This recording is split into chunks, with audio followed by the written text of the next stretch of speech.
Hi, I hope you're having a good week. So you just finished up Module 3 on digital citizenship and you're jumping into Module 4 on data literacy now. So a couple notes about Module 3. And this applies actually to all discussions, but don't forget to respond to your classmates. A lot of you did great initial posts, but then forgot to come back around and respond to some of your classmates, or maybe you didn't have time, but don't forget to go back and revisit those. If you didn't receive full credit, I've left comments, and typically what will happen is that either the next time that I grade, which will be next Monday or Tuesday, or the following time is when that grade will definitely be updated, or further comments, and we can continue the dialogue.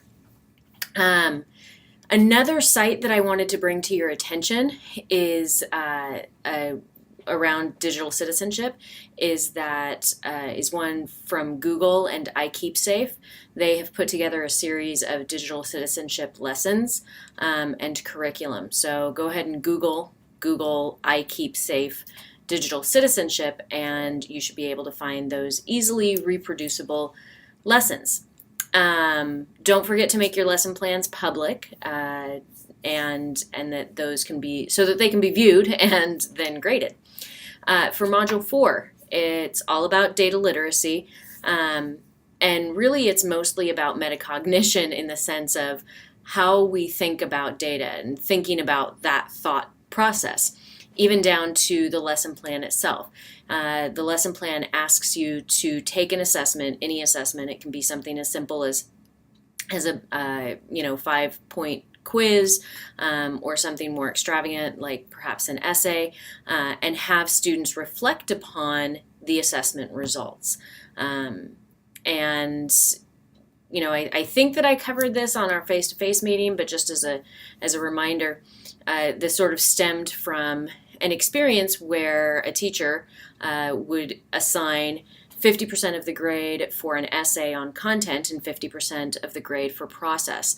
And once the grades were given, or earned rather, the students then had to go back, and this was with high school students, the students then had to go back and look at the data itself, which bared itself out that if you got 80% or better on the process, you also got 80% or better on the content, simply because you went through the process of brainstorming, drafting, redrafting, and so on. So this lesson plan is intended to have students start to think about the connections between what they're doing and why they're getting the grades that they're getting.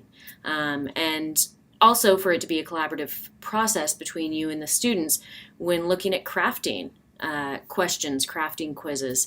Now obviously for lower grades it's going to take a much different approach, but hopefully some of the samples that we can provide. If you need samples, go ahead and reach out, and we can certainly make that happen. The activity is where you create a data visualization. It's the only module where we ask you to use a particular tool. And the tool we ask you to use is called Many Eyes, and it is Java based, so you're going to have to use either Firefox or Safari or Internet Explorer. You can't use Chrome to use that particular tool. So just be aware of that. And with that, if you have any questions, let me know. And I hope you have a fantastic, great rest of the week, and you aren't too thrown off by the time change. Bye-bye.